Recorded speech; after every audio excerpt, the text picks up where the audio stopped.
영상부터 하나 보시죠.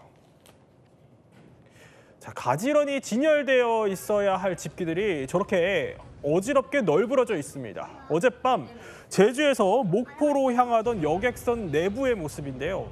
충격에 휩싸인 승객들.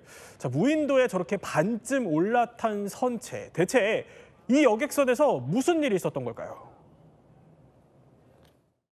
저는 그냥 방 안에 있었는데 순간적으로 꽝 소리가 크게 많이 났어요. 크게 나왔고 놀라가지고 다 뛰쳐나온 상황이었어요. 승미 쪽에 올라와서 꼭대기에 올라와서 앞에 보니까 이 섬하고 이렇게 정박이 돼 있더라고요. 전부 다 뭐 자고 있던 사람들이 다 튀어나올 정도였으니까 놀래가지고.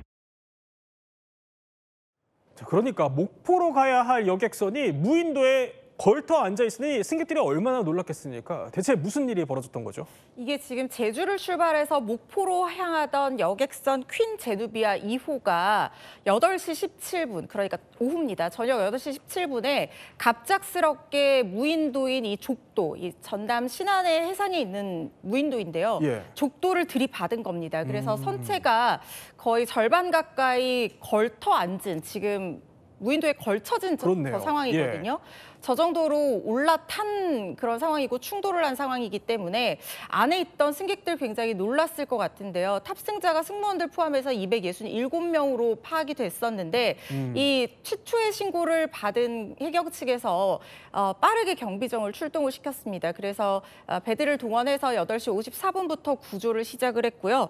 그리고 11시 27분에 전원 구조에 성공해서 큰 인명피해는 발생하지 않았지만 여기가 지금 이 연안 여객선들이 많이 오가는 협수로거든요. 굉장히 좁은 구간인데 그렇군요. 이 퀸 제누비아호가 정상 항로를 무려 3km나 벗어나서 족도를 들이받은 상황입니다. 그래도 이제 승객들의 차분한 대처로 전원 구조됐지만 남은 의문점은 이겁니다. 그러니까 260여 명을 태운 이 여객선이 왜 잔잔한 바다에서 좌초가 됐을까? 심지어 이게 매일 오가던 항로였는데도 말이죠.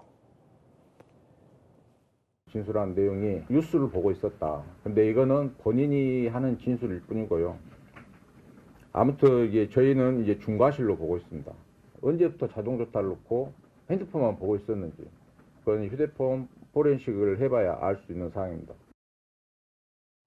아니, 허준 변호사, 항해사가 휴대전화로 뉴스 보느라 이 사달이 났다는 거예요? 그렇습니다. 사실 1등 항해사거든요. 그렇다고 하면 여객선을 설령 자동항법 장치로 놓았다고 하더라도 계속해서 주의를 기울이면서 네. 항로를 보고 배를 운항을 할 수 있도록 최선을 다해야 하는 것이 맞습니다. 그런데 이 사고가 나고 나서 처음에 이 1등 항해사의 진술이 뭐였냐면 방향을 조정해주는 이 조타기가 이상이 있었다, 고장이 났다, 이렇게 진술을 하다가 그러다가 갑자기 해경의 추궁 끝에 진술을 바꾸어서 사실은 이게 협수로라서 직접 운항을 해야 되는데도 불구하고 자동항법 장치를 놓고 움직이고 있었고 그 이유는 자기가 휴대전화로 뉴스를 검색하고 있었기 때문이다. 예. 그래서 이 사고를 나는데 미리 자기가 어떤 그 조정을 제대로 하지 못했다. 예. 이런 부분에 대해서 시인한 상황이고요.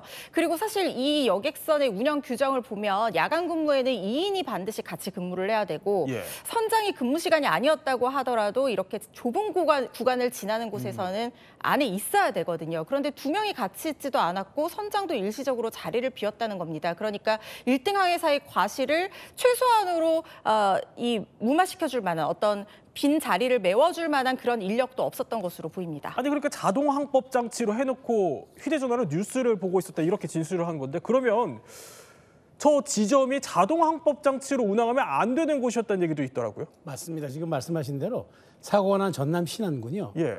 유인도가 사람 사는 섬이 75개. 그다음에 사람이 살지 않는 무인도가 951개 무려.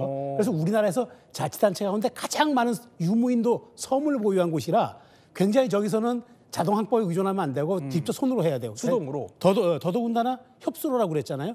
그러니까 좁은 데다가 항로가 좁은 데다가 교향이 많은 곳이기 때문에 그래서 더 주의해야 되고 반드시 수동으로 운전해야 되는데 그 규정도 지키지 않은 거죠. 게다가 이제 선장이 지휘 의무까지 해태하고 태만했단 말이죠. 예. 그러다 보니까 이거는 정말 그 관리자 혹은 운항자들의 그 어떤 관리 소홀히 부른 참사라고밖에 볼 수가 없고 그나마 정말 다행스럽게 모두가 구조되고 큰 사고가 아니었어서 망정이지 이렇게 작은 규정이라도 반드시 지켜야 할 그런 의무들이 관리자에게들이 있는데 정말 저기는 정말 섬이 촘촘히 많아서 예. 육안으로 보기에도 위험한 곳인데 참 안타깝다는 생각이 듭니다.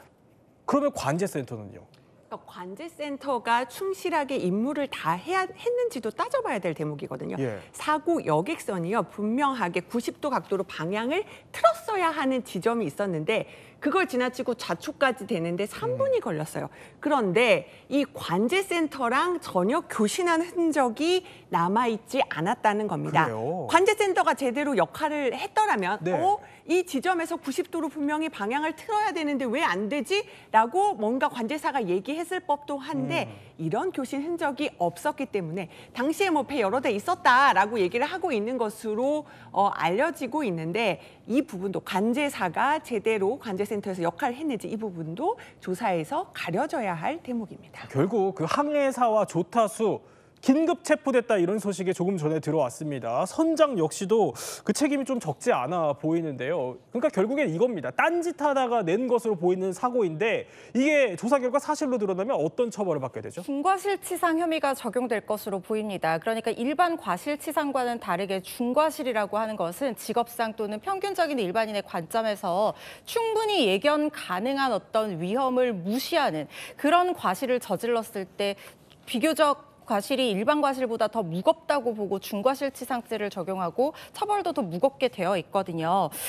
지금 해경 측에서 압수영장 받아서 휴대전화 디지털 포렌식 진행할 계획이라고 하는데 예. 지금 자동항법 장치를 언제부터 의존을 했는가? 그러니까 이 협수로에 들어가면은 자동항법 장치가 아니라 수동으로 이 배를 운항을 해야 되는데 그 시점이 언제부터였는지에 따라서도 이 처벌 수위가 달라질 거라는 생각이 들고 네. 특히 아까 말했던 선장이 왜 이 같이 있지 않고 일시적으로 근무지를 이탈했는지 그 이유에 대한 정당한 사유가 되지 않거나 이탈 시간이 굉장히 길다고 하면 이 부분도 과실에 더 무겁게 만드는 어떤 요소가 될 수 있습니다. 특히 또 아까 관제사 얘기도 나왔는데 관제사도 왜 이 부분에 대해서 위험을 미리 인지하고 얘기를 하지 않았는지 네. 이 부분에 대해서 과실이 드러난다고 하면 함께 처벌될 가능성도 있습니다. 수백 명에 달하는 승객들이 믿고 탄 배인데 어떻게 이런 일이 있을 수 있는지 보다 철저한 조사가 이루어져야겠습니다.